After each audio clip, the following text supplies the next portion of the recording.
নমস্কার, কেমন আছেন সবাই? নিশ্চয়ই খুব ভালো আছেন। বাসন্তী রান্নাঘরে সবাইকে স্বাগত। বাড়িতে এরকম অনেক মেম্বার আছেন যারা কাঁচকলার নাম শুনলে নাক সিটকান। কাঁচকলাটাকে এতটাই অপছন্দের চোখে দেখে। কিন্তু আজকে আমি একদম সম্পূর্ণ পেঁয়াজ রসুন ছাড়া নিরামিষ এমন একটা কাঁচকলার কোপ্তা আমি বানিয়ে দেখাবো, যেটা মুখে দেওয়ার পরে এক বাক্যেই আপনি বলবেন যে এটা মাংসের স্বাদের চাইতে অনেক অনেক বেশি ভালো। তাহলে চলুন, আশা করি ভিডিওটা আপনাদের ভীষণ ভালো লাগবে। আর ভালো লাগলে অবশ্যই চ্যানেলটাকে সাবস্ক্রাইব করতে হবে। আর হ্যাঁ, সঙ্গে হাইপও একটুখানি করে দেবেন। আর পাশে থাকা বেল আইকনটা প্রেস করতে ভুলবেন না। আর ভিডিওটা কোনোভাবে স্কিপ করবেন না। খুঁটিনাটি অনেক কিছু আছে, না হলে মিস করে যাবেন। তাহলে শুরু করা যাক। আজকে আমাদের কাঁচকলার কোপ্তা কি কি লাগছে একবার দেখে নেব। কাঁচকলার কোপ্তা সেহেতু কাঁচকলা তো লাগছে। এখানে কুচি দেখে, খুব বেশি পাকাও না আবার একেবারে কুচিও না, দুখানা কাঁচকলা আমি নিয়ে নিয়েছি। সেখানে আপনারা বেশি কিংবা কম করতে পারেন। আর নিয়ে নিয়েছি একটা মিডিয়াম সাইজের আলু। আর এখানে প্রায় 3 থেকে 4 ঘন্টা ভেজানো 1 কাপ ছোলার ডাল আমি নিয়ে নিয়েছি। আপনারা ছোলার ডালের জায়গায় কিন্তু সেখানে মটরের ডালও ব্যবহার করতে পারেন। আমি ছোলার ডাল নিয়েছি। এবার কাঁচকলা এবং আলুটাকে কেটে নেব। আর যেটা মজার ব্যাপার হলো, এটা কিন্তু বাচ্চাদের ভীষণ প্রিয়। এমনি বাচ্চারা তো সবজি খেতে চায় না, আপনি যদি এইভাবে কাঁচা কলার কোপ্তা করে দেন তাহলে বাচ্চারা কিন্তু একদম চেয়ে চেয়ে খাবে। আমার বাড়িতে যেরকম হয়, বলবো আরেকটা দাও, আরেকটা দাও, এতটাই ভালোবাসে খেতে। এবার সবগুলো কাটা হয়ে গেছে। এবার নিয়ে নেবো একটা প্রেশার কুকার। এবার অল্প একটুখানি জল দেবো। জল দেওয়ার পরে দিয়ে দেবো 1/4 চামচ হলুদ এবং কাঁচকলা এবং আলুটা দিয়ে দেবো। এই হলুদ দেওয়ার কারণে কাঁচকলাটা কিন্তু খুব বেশি কালো হবে না। এবার ঢাকনাটা দিয়ে দিয়ে 2খানা সিটি আমি লাগিয়ে নেব। এবার কাঁচকলাটাকে বসিয়ে দিয়ে আমরা বাকি কাজগুলো কিন্তু এবার সেরে নেব। প্রথমে ডালটাকে বেটে নেব। একেবারে দিয়ে দিলাম, বড় জারটা নিলাম। আর ডালটা বাটার সময় কিন্তু কোনোভাবে বেশি জল দেওয়া যাবে না। জল না দিয়ে বাটতে পারলে সব থেকে ভালো, কিন্তু একটুখানি জল দিয়ে দেবো 2 থেকে 3 চামচ মতো, এর বেশি একেবারেই নয়। ডালটা বাটা হয়ে গেছে। এবার একে একে মশলাগুলো বানিয়ে নেবো।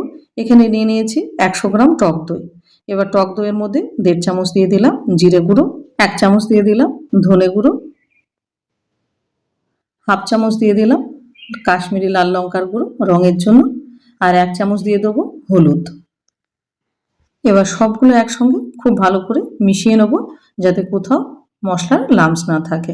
আর এখানে আমি কেনা টক দই ব্যবহার করেছি, আপনারা চাইলে কিন্তু ঘরে পাতা টক দই নিতে পারেন, কোনো সমস্যা নেই। এবার এটা মেশানো হয়ে গেছে, এটা এক সাইডে রেখে দেবো। রেখে দিয়ে আমরা আর একটা মশলা তৈরি করে নেব। নিয়ে নিলাম একটা মিক্সিং জার, তাতে 4 থেকে 5টা দিয়ে দেবো কাজু, আর দিয়ে দেবো 1 চামচ মতো কিশমিশ, আর দিয়ে দেবো মিডিয়াম সাইজের একটা টমেটো 4 ফালি করে কেটে নিলাম, সেটা দিয়ে দেবো। দিয়ে দেবো খানিকটা আদা, আর দিয়ে দেবো কয়েকটা কাঁচা লঙ্কা। ঝাল আপনারা কেমন খাবেন সেই বুঝে লঙ্কা দেবেন, তবে নিরামিষ তরকারি খুব বেশি ঝাল হলে ভালো লাগে না। এবার এটাকে পেস্ট করে নেব। এদিকে কাঁচকলাটা সেদ্ধ হয়ে গেছে এবং ঠান্ডাও হয়ে গেছে। আর ঠান্ডা করার পরে তবে কিন্তু স্ম্যাশ করতে হবে। এবার এক এক করে কলার খোসাগুলো ছাড়িয়ে রাখবো। আর এখানে কলার খোসাগুলো আমি কিন্তু ফেলবো না। এটাকে কালো জিরে আর লঙ্কা দিয়ে সুন্দর করে বাটা করলে কিন্তু খুব ভালো লাগে খেতে। আর কাঁচকলার খোসা বাটা অনেকেরই কিন্তু খুব পছন্দ, আর খাওয়াটাও অনেক উপকার, কারণ কাঁচকলার খোসাতে প্রচুর পরিমাণে কিন্তু ফাইবার থাকে। আর আয়রন সমৃদ্ধ কাঁচকলা এদের শরীরের জন্য ভীষণ ভালো, বিশেষ করে বাচ্চা কিংবা বয়স্ক সবার জন্যই আর কি। এবার খোসাগুলো সব ছাড়িয়ে নিলাম। এবার একটা কাঁটা চামচের সাহায্যে স্ম্যাশ করে নেব। স্ম্যাশ করা হয়ে গেলে এবার হাতের সাহায্যে একটুখানি এটাকে মেখে নিতে হবে, যাতে কোনো রকম কাঁচকলা কিংবা আলু এটা কোনো রকম গুটলিগুলো না থাকে। এবার ভালো করে মেখে নেওয়ার পরে এবারে দিয়ে দেবো বেটে রাখা ডালটা। ডালটা দেওয়ার পরে এবার এটাকে ভালো করে মিশিয়ে নেব ডালটার সাথে। এবার আমি কোপ্তাতে মেশাবো খানিকটা নারকেল কোড়া। তার জন্য একটা নারকেল ভেঙে নিলাম, আর দেখুন নারকেলটা কি সুন্দর। এতে থেকে হাফ মালাই নারকেল আমি কুড়ে নেবো, কারণ কাঁচকলার কোপ্তাতে এই নারকেল কোড়া দিলে খুব ভালো স্বাদ হয়। হাফটা নারকেল আমি কুড়িয়ে নিলাম, একদম ফ্রেশ নারকেল, এর স্বাদটাই কিন্তু অন্যরকম হবে। আর যে মশলাগুলো বেটে রাখলাম তার থেকে খানিকটা মশলা আমি নিয়ে নেবো। এখান থেকে আমি 1 চামচ নিলাম, 1 চামচই যথেষ্ট। এবার দইয়ের যে মিশ্রণটা করে রাখলাম সেখান থেকে নিয়ে নেব মোটামুটি 1.5 চামচের কাছাকাছি, আর একটুখানি নেব। ব্যাস, আর নেব না।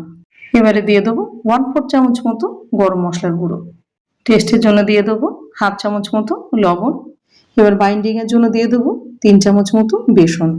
পরে লাগলে আর 1 চামচ মতো অ্যাড করব। এবার এটাকে ভালো করে মেখে নেব। কাঁচকলার কোপ্তা আপনারা তো অনেকেই অনেকভাবে খেয়েছেন, কিন্তু আমি বলবো এইভাবে একবার ট্রাই করতে। বাসন্তী রান্নাঘরের কথা কিন্তু মনে রাখতেই হবে। আর তখন নিরামিষ মানেই আপনি কিন্তু কাঁচকলার কোপ্তাই খেতে চাইবেন। এটা এতটাই সুস্বাদু হয়, ট্রাস্ট মি। একবার হলেও ট্রাই করে দেখতে পারেন। এবার ভালো করে এটাকে মেখে নিতে হবে। ভালো করে মেখে নিলাম। এবার দিয়ে দেবো 1/2 চামচ মতো চিনি, আর সবশেষে দিয়ে দেবো 1 চামচ মতো লেবুর রস। এবার সবগুলো একসঙ্গে দিয়ে আরেকটু করে ভালো করে মেখে নেব। কোপ্তাগুলো যদি টেস্টি হয় তবেই কিন্তু আপনি দুটোর জায়গায় 4টে খাবেন, আর ভাত 1 মুঠের জায়গায় আর 1 মুঠ ভাত আপনি ধরে খাবেন। এবার ভালোভাবে এটাকে মাখিয়ে নিলাম, আর হাতে একটুখানি সর্ষের তেল মাখিয়ে নিলাম। এবার এক এক করে এবার কোপ্তাগুলো বানিয়ে নেব। আপনি গোল বানাবেন কি লম্বা শেপের বানাবেন কিংবা চ্যাপ্টা বানাবেন, সেটা আপনার ব্যাপার। আপনার যা মন চায় সেটাই আপনি বানিয়ে নেবেন। আমি এখানে এরকম চ্যাপ্টা চ্যাপ্টা করে বানিয়ে নিলাম। এবার এক এক করে সব কোপ্তাগুলো আমরা বানিয়ে নেব। আর আজকে আমার ভিডিওটা আপনি কোন গ্রামে কিংবা শহর থেকে দেখছেন সেটা অবশ্যই কমেন্ট সেকশনে জানাবেন। এবারে এক এক করে সব কোপ্তাগুলো একইভাবে বানিয়ে নেব। আর এটা খেতে এতটাই ভালো হয় যে আপনি রুটি, লুচি, পরোটা কিংবা রাইস কিংবা পোলাওর সাথে একদম চোখ বন্ধ করে এটা পরিবেশন করে দিতে পারেন। কোপ্তাগুলো সব বানানো হয়ে গেছে। এবার চলে যাব রান্নাতে। প্রথমে গ্যাসটা জ্বালিয়ে বসিয়ে দেবো একটা ফ্রাই প্যান, আর দিয়ে দেবো বেশ খানিকটা সর্ষের তেল। আর রান্নাটা আমি পুরো সর্ষের তেলেই করব, কেননা কোপ্তা কিন্তু সর্ষের তেলেই বেশি ভালো লাগে। এবার তেলটা ভালো মতো গরম হলে এবার সাবধানে এক এক করে কোপ্তাগুলো ছেড়ে দিতে হবে। যেহেতু নরম সেহেতু একটু সাবধানে এগুলো ছাড়তে হবে। আর এখানে আমি 4টে করেই কিন্তু ভেজে নেব। বেশি দিলে কিন্তু একটার সঙ্গে আর একটা গায়ে লেগে গেলে কিন্তু কোপ্তাগুলো ভেঙে যাওয়ার চান্স থাকবে। ওই জন্য যে পাত্রেই ভাজবেন একটু ফাঁকা ফাঁকা করে দেবেন, তাতে কোপ্তাগুলো সুন্দর ভাজা হবে। গ্যাসের ফ্লেম রাখবো লো, আর মোটামুটি 5 থেকে 6 মিনিট পর এটাকে এইভাবে উল্টে দেবো। একটা পিঠ খুব সুন্দরভাবে এরকম গোল্ডেন ব্রাউন হলে তবে আর একটা পিঠ হতে দেবো। আর লো ফ্লেমেই কোপ্তাগুলো ভাজতে হবে, না হলে কিন্তু বাইরেটা বেশি পুড়ে যাবে আর ভিতরটা কাঁচা থাকবে।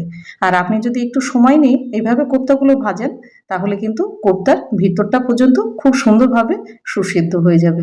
এবার এক এক করে সব কোপ্তাগুলো ভেজে তুলে নেব। আর কত সুন্দরভাবে ভেজে নিলাম। ঠিক এইরকমভাবে ভেজে নেবেন আপনারা। একটা কোপ্তাও ভাঙবে না, আবার পুড়বেও না, খুব সুন্দরভাবে ভাজা হবে। আর এটা কিন্তু স্ন্যাক্স হিসাবে ভীষণ ভালো লাগে খেতে। আপনি এটা শুধু ঝোলে নয়, এটা সন্ধেবেলায় চায়ের সাথে কিন্তু অনায়াস হয়ে এটা কিন্তু সার্ভ করতে পারেন। এবারে আবার দিয়ে দেবো, যেহেতু কোপ্তা বেশ কয়েকটা হয়েছে ওই জন্যে মোটামুটি এখানে আমার 3বার সময় লেগেছে। এবার কোপ্তাগুলো সব একইভাবে ভেজে তুলে নিতে হবে। এক এক করে সব কোপ্তাগুলো কিন্তু ভেজে নিলাম। এবার একটা অন্য পাত্র বসাতে হবে। আর দেখুন কতগুলো হয়েছে। এবার ওই পাত্রের মধ্যে কোপ্তা ভাজা তেলটা আমি দিয়ে দেবো। আর আমি আলাদা করে তেল দেবো না। এবার তেলটা গরম হলে দিয়ে দেবো ফোড়ন। তার জন্য দিয়ে দিলাম একটা তেজপাতা, একটা শুকনো লঙ্কা, একটা দারচিনি, কিছু লবঙ্গ এবং 2খানা এলাচ। এবার ফোড়নটাকে সুন্দর করে ভেজে নেব। ফোড়নটা ভাজা হয়ে গেলে এবার টমেটো, আদা, কাঁচা লঙ্কা এবং কাজুর যে মশলার পেস্টটা এবার সেটা দিয়ে দিলাম। গ্যাসের ফ্লেম লো টু মিডিয়াম করে রাখবো, কারণ কাজু দেওয়া আছে। এটা কিন্তু কনস্ট্যান্ট নাড়তে হবে, না হলে নিচে লেগে যাবে। আর ফ্লেম হাই করলে মশলাটা কিন্তু পুড়ে যাওয়ার চান্স থাকবে। আর সুন্দর করে মশলাটাকে কষিয়ে নিতে হবে। এবার খানিকক্ষণ মশলাটা কষানো হয়ে গেলে এবার দিয়ে দেবো দইয়ের মিশ্রণটা। মশলা থেকে তেল ছেড়ে গেছে, এবার দইয়ের মিশ্রণটা দিয়ে দেবো। এবার বাটিটা ধুয়ে একটুখানি জল দিয়ে দেবো যাতে নিচে না লেগে যায়। এবার গ্যাসের ফ্লেম লো টু মিডিয়াম করে এবার মশলাটাকে খুব ভালো করে কষাতে হবে, কারণ মশলাটা ভালোভাবে যদি না কষান তাহলে কিন্তু গ্রেভিটা খেতে ভালো লাগবে না। এবার মশলাটা মোটামুটি 2 থেকে 3 মিনিট ভালো করে কষিয়ে নেব। মশলাটা কষানো হয়ে গেছে আর তেলটাও ছেড়ে দিয়েছে, তেলটা সেপারেট হতে শুরু করেছে, তার মানে মশলাটা খুব সুন্দরভাবে কষানো হয়ে গেছে। এবার দিয়ে দেবো জল। জল আপনি সেই আন্দাজ মতো দেবেন যে কতগুলো আপনি কোপ্তা তৈরি করছেন, সেই বুঝে জলটা দিতে হবে। খুব বেশি ঝোল কিংবা একেবারে শুকনো তো হবে না, সেই বুঝে আন্দাজ করে জলটা আপনারা দিয়ে দেবেন। আমি জলটা দিয়ে দিলাম। এবার একে একে বাকি উপকরণগুলো দিয়ে দেবো। কেন কোপ্তা দেওয়ার পরে এটা কিন্তু আর কোনোভাবে বেশি নাড়া যাবে না, তাহলে কিন্তু কোপ্তাগুলো ভেঙে যাবে।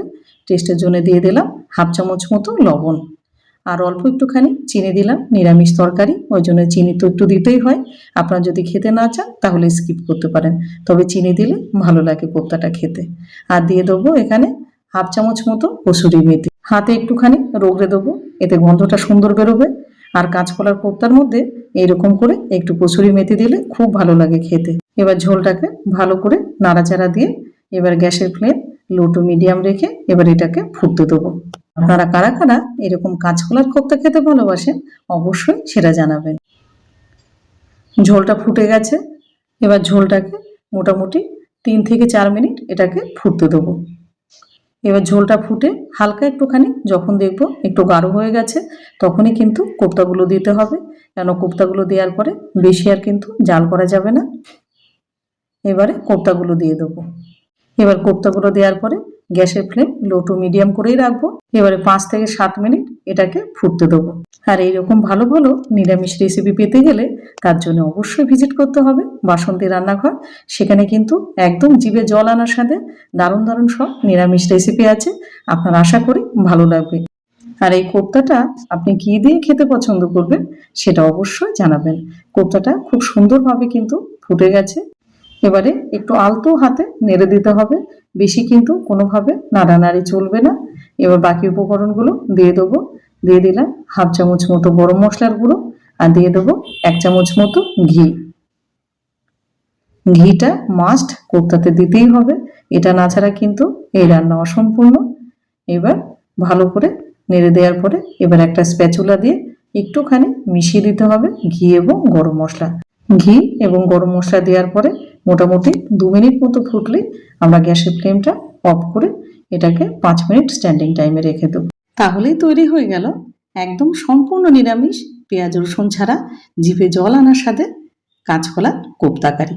ভিডিওটা আপনাদের কেমন লাগলো আশা করি আপনাদের ভীষণ ভীষণ ভালো লেগেছে। এবার পরিবেশন করে দিন আপনার যা দিয়ে মন চায় তাই দিয়ে, নিরামিষ দিনেই হোক কিংবা অন্যান্য দিনেই হোক, কিংবা বাড়িতে অতিথি আসলেও আপনি এইভাবে এরকম সুস্বাদু কাঁচকলার কোপ্তা এইভাবে করে আপনি দিতে পারেন। দুটো গরম গরম ভাত, একটু লেবু, আর ব্যাস একটু কোপ্তা, আর আপনার কিচ্ছু লাগবে না। মাংসের স্বাদকেও হার মানাবে। এটা এতটাই খেতে ভালো লাগে। ভিডিও যদি ভালো লেগে থাকে চ্যানেলটাকে সাবস্ক্রাইব করে সুন্দর করে একটা কমেন্ট আর একটা লাইক, আর ভিডিওটাকে হাইপ করে প্রচুর পরিমাণে শেয়ার করে দিন, যাতে এইরকম ভালো ভালো ভিডিও সবার আগে আপনার কাছে এসে পৌঁছায়। তাহলে আজ আসি, ভালো থাকবেন।